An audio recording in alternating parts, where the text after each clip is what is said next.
नमस्कार दोस्तों, मैं प्रकाश आप सभी का हार्दिक स्वागत करता हूं।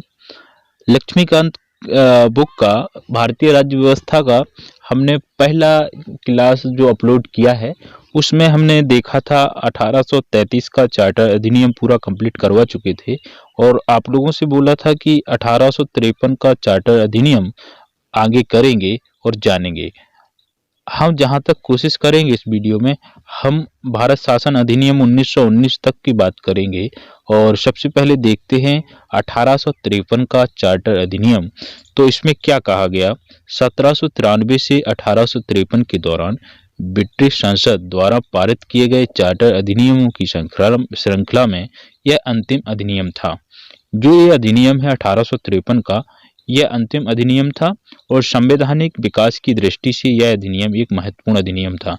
इस अधिनियम की विशेषताओं की बात करें तो जो दी गई हैं, इसने पहली बार गवर्नर जनरल की परिषद के विधायी एवं प्रशासनिक कार्यों को अलग कर दिया। इसके बाद इसने क्या किया कि इसके तहत परिषद में 6 नए पार्षद और जोड़े गए, इन्हें विधान पार्षद कहा गया।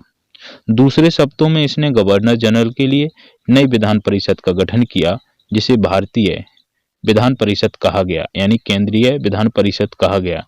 परिषद की इस शाखा से छोटी संसद की तरह कार्य मिला। इसमें वही प्रक्रियाएं अपनाई गईं जो ब्रिटिश संसद में अपनाई जाती थी। इस प्रकार विधायिका को पहली बार सरकार के विशेष कार्य के रूप में जाना गया, जिसके लिए विशेष मशीनरी और प्रक्रिया की शुरुआत जरूरत थी। अब अगली बात करें, दूसरी विशेषता की बात करें तो इसने सिविल सेवकों की भर्ती एवं चयन हेतु खुली प्रतियोगिता का शुभारंभ किया।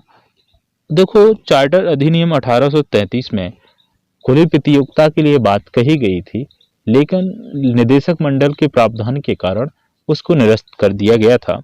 फिर इसके बाद 1853 का चार्टर अधिनियम आया, जहां से यूपीएससी की बात करें तो इसका शुभारंभ किया गया।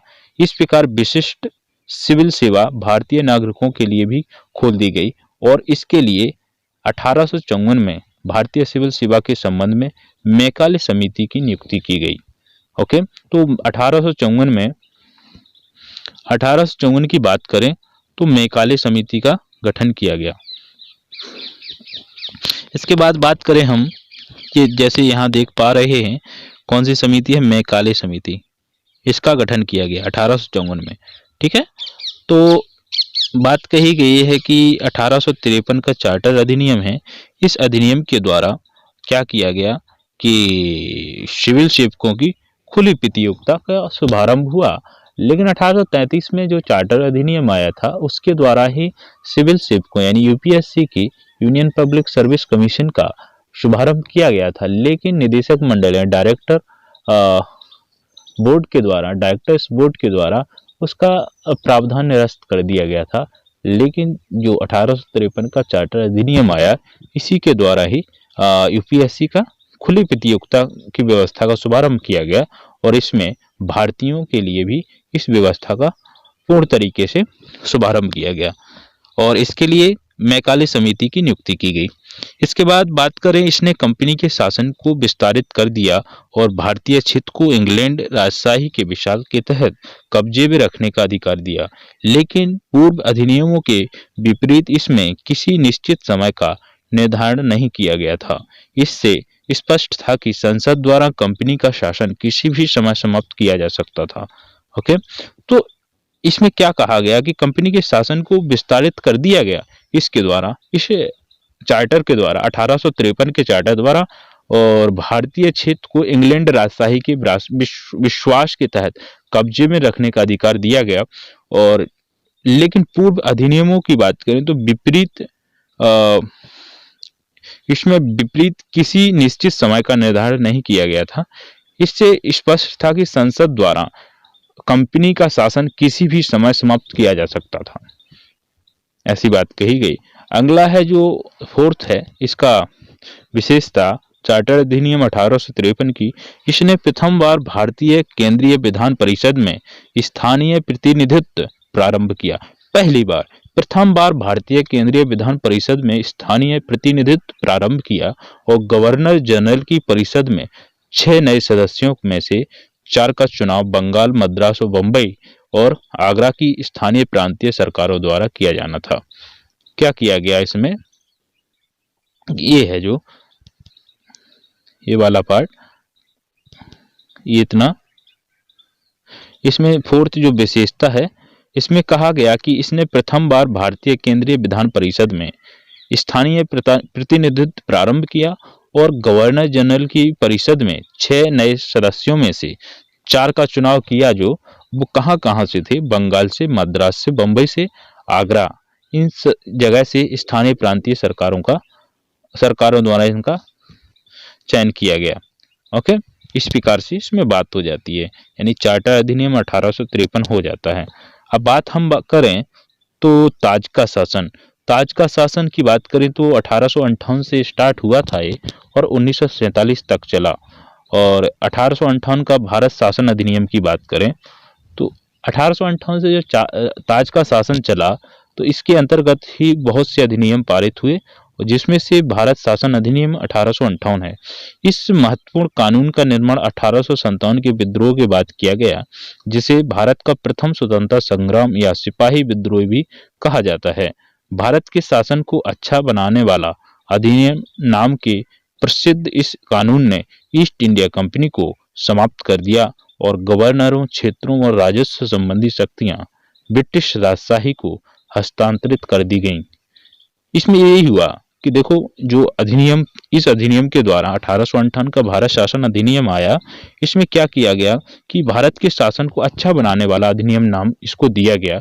इसमें कहा गया कि इस कानून ने ईस्ट इंडिया कंपनी को समाप्त कर दिया और गवर्नरों, क्षेत्रों और राजस्व संबंधी शक्तियों को ब्रिटिश राजशाही को हस्तांतरित कर दी गई, जितनी भी शक्तियां थीं। ओके, क्षेत्रीय थी, चाहे गवर्नरों की थी, चाहे राजस्व संबंधी थी, जितनी भी शक्तियां थी ब्रिटिश राजशाही को सौंप दी गई।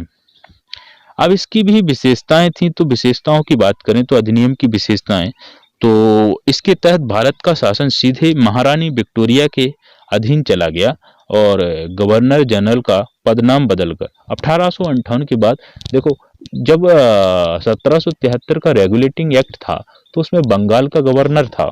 इसके बाद 1833 का जो वो एक्ट आया तो उसमें बंगाल का गवर्नर से बदल कर के नाम बंगाल का गवर्नर जनरल हो गया।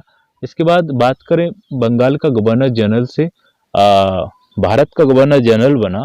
फिर इसके बाद अब जो गवर्नर जनरल का पद है उसका नाम बदल दिया गया। 1858 में क्या बदल दिया गया, गवर्नर जनरल का पद नाम बदल करके भारत का वायसराय कर दिया गया।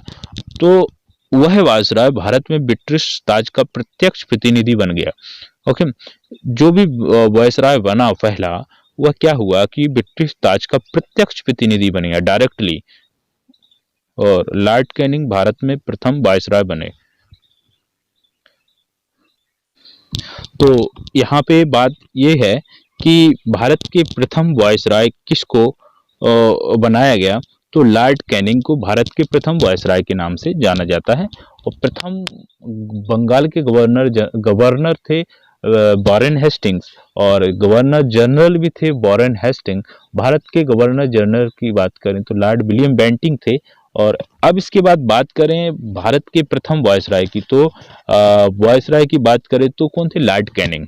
ठीक है, और इस अधिनियम ने नियंत्रण बोर्ड और निदेशक कोर्ट्स को समाप्त कर दिया। जो पिट्स इंडिया एक्ट के द्वारा क्या किया गया, 1784 में पिट्स इंडिया एक्ट अधिनियम आया था, उसके द्वारा तो द्वंद्व शासन की शुरुआत की गई थी।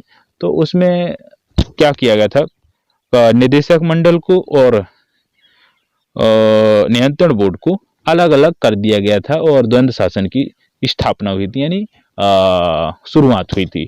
तो इस अधिनियम के द्वारा 1858 के अधिनियम के द्वारा इनको समाप्त कर दिया गया। एक नए पद का, यानी जैसे कि यहाँ देख पा भारत में शासन की द्वंद्व प्रणाली समाप्त कर दी गई। ओके, तो यहाँ से एक प्रश्न बनता है कि 1784 में पिट्स इंडिया एक्ट के द्वारा जो द्वंद्व शासन की स्थापना हुई थी, उसकी समाप्ति किस अधिनियम द्वारा की गई, तो इसकी समाप्ति 1858 का जो अधिनियम था उसके द्वारा की गई। ओके, इस प्रकार से इसका आंसर हो जाएगा। ठीक है, तो शुरुआत हुई थी 1784 के पिट्स इंडिया एक्ट द्वारा द्वंद्व शासन की, और जो उसकी समाप्ति हुई है 1858 का भारत शासन अधिनियम, उसके द्वारा इसकी क्या हुई है, समाप्ति हुई है। अब एक बात इस प्रकार है कि एक नए पद भारत के राज्य सचिव का सृजन किया गया। एक नए पद का सृजन किया गया जो भारत का राज्य सचिव था और जिसने भारतीय प्रशासन पर संपूर्ण नियंत्रण की शक्ति निहित थी। उसमें क्या एक राज्य सचिव बनाया गया एक नए पद का, जिसमें भारत शासन पर संपूर्ण कंट्रोल की शक्ति उसके अंदर थी। और यह सचिव ब्रिटिश कैबिनेट का सदस्य था और ब्रिटिश अंततः संसद के प्रति उत्तरदायी था।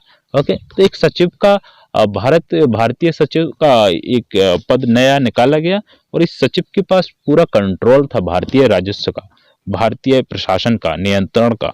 ओके, और ये एक ब्रिटिश कैबिनेट का सदस्य भी था ये सचिव। ओके, इस प्रकार से तीन जो इसकी महत्वपूर्ण विशेषताएं थी वो हो जाती हैं।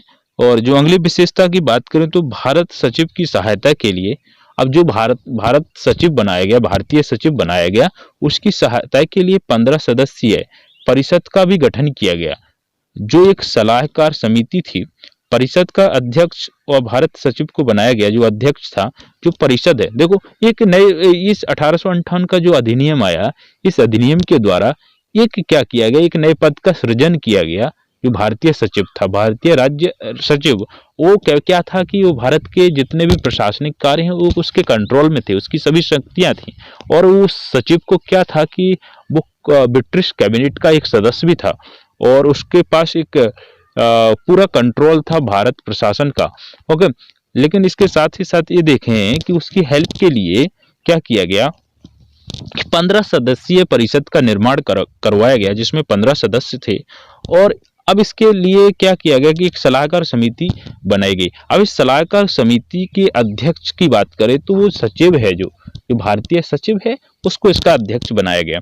इस प्रकार से अगली जो विशेषता की बात करें तो इस कानून के तहत भारत सचिव की परिषद का गठन किया गया, जो एक निगमित निकाय थी और जिसे भारत और इंग्लैंड में मुकदमा करने का अधिकार था। इस पर भी मुकदमा किया जा सकता था। 1858 के कानून का प्रमुख उद्देश्य क्या था, प्रशासनिक मशीनरी में सुधार करना, जिसके माध्यम से इंग्लैंड में भारतीय सरकार का अधीक्षण और उसका नियंत्रण हो सकता था। इसने क्या किया कि भारत में प्रचलित शासन प्रणाली में, ओके, सिस्टम में कोई विशेष परिवर्तन नहीं किया। क्या किया कि प्रचलित शासन जो सिस्टम था उसमें कोई विशेष परिवर्तन नहीं किया इसने। अब इसके बाद 1861 का, 1892 का और 1909 के तहत परिषद अधिनियम बनाए गए, जिसमें क्या कहा गया कि 1857 की महान क्रांति के बाद ब्रिटिश सरकार ने महसूस किया कि भारत में शासन चलाने के लिए भारतीयों का सहयोग लेना आवश्यक हो गया है। इस सहयोग नीति के तहत ब्रिटिश संसद ने 1861, 1892 और 1909 में 3 नए अधिनियम पारित किए। 1861 का जो भारत परिषद अधिनियम था, भारतीय संवैधानिक और राजनीतिक इतिहास में एक महत्वपूर्ण अधिनियम था 1861 का। तो इसके बारे में जाने तो 1861 के भारत परिषद अधिनियम की विशेषताएं थी, जो इसके द्वारा कानून बनाने की प्रक्रिया में भारतीय प्रतिनिधियों को शामिल करने की शुरुआत हुई। और इसने क्या किया कि इस प्रकार वायसराय कुछ भारतीयों को विस्तारित परिषद के में गैर सरकारी सदस्यों के रूप में नामांकित कर सकता था। 1862 में जब लॉर्ड कैनिंग ने 3 भारतीयों, बनारस के राजा, पटियाला के महाराजा और सर दिनकर राव को विधान परिषद में मनोनीत किया था। और 1862 की बात है, लॉर्ड कैनिंग जो वायसराय थे, उन्होंने प्रथम वायसराय भारत के कौन थे, लॉर्ड कैनिंग, जैसा कि हमने अभी पढ़ा है। ओके, ये लॉर्ड कैनिंग की बात हो रही है, ठीक है। अब बात करें, इस अधिनियम ने मद्रास और मुंबई प्रेसिडेंसियों को विधायी शक्तियां पुनः देकर विकेंद्रीकरण की प्रक्रिया शुरू कर दी। देखो, मद्रास और मुंबई की प्रेसिडेंसियों की क्या हुई थी, शक्तियां छीन ली गई थी। अब इसने क्या किया कि 1861 का जो अधिनियम आया उसने क्या क्या दिया, मुंबई और मद्रास की प्रेसिडेंसियों की विधायी शक्तियां पुनः देकर उनको विकेंद्रीकरण की प्रक्रिया शुरुआत कर दी उनकी। और इस प्रकार इस अधिनियम ने रेगुलेटिंग एक्ट 1773 द्वारा शुरू की गई केंद्रीकरण की प्रवृत्ति को उलट दिया और क्या हुआ, 1833 के चार्टर अधिनियम के साथ ही अपने चरम पर अपने चरम पर पहुंच गया। इस विधायी विकास की नीति के कारण 1937 तक प्रांतों को संपूर्ण आंतरिक स्वायत्तता हासिल हो गई। यानी जितने भी 1937 तक प्रांतों को संपूर्ण आंतरिक जो इंटरनल जो उनकी स्वतंत्रता के तौर पे पावर थी उनको हासिल हो गई। अब बात करें अगली विशेषता की, तीसरी विशेषता, बंगाल, उत्तर पश्चिम और सीमा प्रांत और पंजाब में क्रमशः 1862, 1866, 1897 संतानवे में क्या हुआ कि विधान परिषदों का गठन हुआ। 62 में, 66 में और 97 में क्या हुआ कि विधान परिषदों का गठन हुआ। कहाँ कहाँ हुआ? बंगाल में, उत्तर पश्चिम सीमा प्रांत में और पंजाब में। बंगाल में हुआ 1862 को और उत्तर पश्चिम इसमें हुआ, उत्तर पश्चिम सीमा प्रांत में हुआ 1866 को और पंजाब में हुआ 1897 को विधान परिषदों का गठन। इसके बाद बात करें, इसने वायसराय को परिषद में कार्य संचालन के लिए अधिक नियम और आदेश बनाने की शक्तियां प्रदान की। इसने क्या किया कि जो वायसराय को परिषद बनाई गई उनमें कार्य संचालन करने के लिए नियम और आदेश बनाने की शक्तियां प्रदान कर दी। किस अधिनियम ने? 1861 वाले अधिनियम ने। इसने लॉर्ड कैनिंग द्वारा 1859 में प्रारंभ की गई पोर्टफोलियो प्रणाली यानी सिस्टम को भी मान्यता दे दी। इसके अंतर्गत वायसराय की परिषद का एक सदस्य एक या अधिक सरकारी विभागों का प्रभारी बनाया जा सकता था। उसे इस विभाग में काउंसिल की ओर से अंतिम आदेश प्राप्त करने का अधिकार था। अब अगली जो विशेषता थी, पांचवी विशेषता थी, इसने वायसराय को आपातकाल में संस्तुति के अध्यादेश जारी करने के लिए अधिकृत कर दिया। ऐसी अध्यादेश की अवधि मात्र 6 माह होती थी। अब इसके बाद 1892 के अधिनियम की बात करें, और ये अधिनियम हम स्किप भी कर सकते हैं इस अधिनियम को, और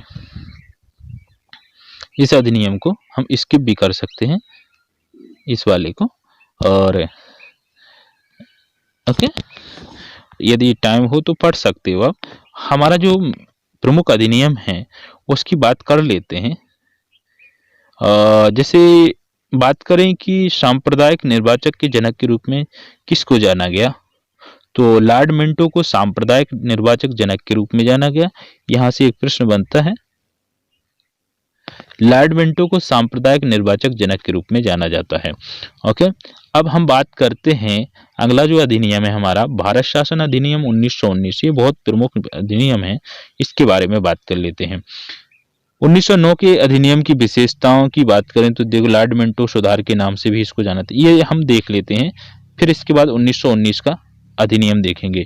तो 1909 वाला अधिनियम की बात करें, 1909 वाला अधिनियम की बात करें, जैसे ये अधिनियम हम देख पा रहे हैं, इसकी बात करें तो इसमें क्या कहा गया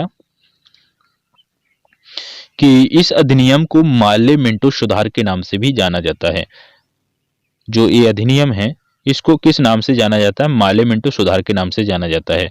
उस समय लॉर्ड माले इंग्लैंड के भारत के राज्य सचिव थे और लॉर्ड मिंटो भारत के वायसराय थे। हम इस दोनों के यानी वायसराय के और सचिव के दोनों के कॉम्बिनेशन को माले मिंटो के नाम से जाना जाता है। तो इसलिए इसको क्या जाना जाता है? माले मिंटो सुधार के नाम से इसको जाना जाता है। इसकी विशेषताओं की बात करें तो इसने केंद्रीय व प्रांतीय विधान परिषदों के आकार में काफी वृद्धि की। केंद्रीय परिषद में इनकी संख्या 16 से 60 हो गई और प्रांतीय विधान परिषदों में इनकी संख्या एक समान नहीं थी। बात अगली करें तो इसने केंद्रीय परिषद में सरकारी बहुमत को बनाए रखा, लेकिन प्रांतीय परिषद में गैर सरकारी सदस्यों के बहुमत की अनुमति थी। इसने क्या किया कि दोनों स्तरों पर विधान परिषदों के चर्चा कार्यों का दायरा बढ़ाया। उदाहरण के तौर पर हम बात करें तो अनुपूरक प्रश्न पूछना और बजट पर संकल्प रखना आदि, इस प्रकार से इसने बनाया। अगली बात करें इसकी विशेषता की, तो चौथे नंबर की विशेषता है, इस अधिनियम के अंतर्गत पहली बार किसी भारतीय को वायसराय व गवर्नर की कार्य परिषद के साथ एसोसिएशन बनाने का प्रावधान किया गया। इसी के द्वारा यह प्रावधान किया गया कि इसने क्या किया कि पहली बार किसी भारतीय को वायसराय व गवर्नर के कार्य परिषद के साथ एसोसिएशन यानी सहपाठी बनाने का प्रावधान बनाया गया, यानी एक प्रकार से हेल्पर के तौर पे। और सत्येंद्र प्रसाद सिन्हा वायसराय की कार्यपालिका परिषद के प्रथम भारतीय सदस्य बने। कौन बने? सत्येंद्र प्रसाद सिन्हा। ये प्रश्न यहाँ से बन सकता है, जो आप देख पा रहे हैं, ये बन सकता है। यहाँ से ये पढ़ सकते हैं आप कि इसने क्या किया कि भारतीयों को वायसराय और गवर्नर के कार्य परिषद के साथ एसोसिएट करने का प्रावधान दिया गया है। किसके? 1909 के मार्लियामेंटो सुधार के द्वारा। इस अधिनियम 1909 के भारतीय शासन अधिनियम को भी बोल सकते हैं और उसको मार्लियामेंटो सुधार भी बोल सकते हैं। तो इसने क्या किया कि एसोसिएशन के तौर पे एक प्रावधान दिया गया भारतीयों को। तो इसमें जो प्रथम वायसराय की कार्यपालिका परिषद के सदस्य के रूप में बनाया गया, वो किसको बनाया गया? सत्येंद्र प्रसाद सिन्हा को इसको बनाया गया। ठीक है, तो ये जान सकते हैं यहाँ से।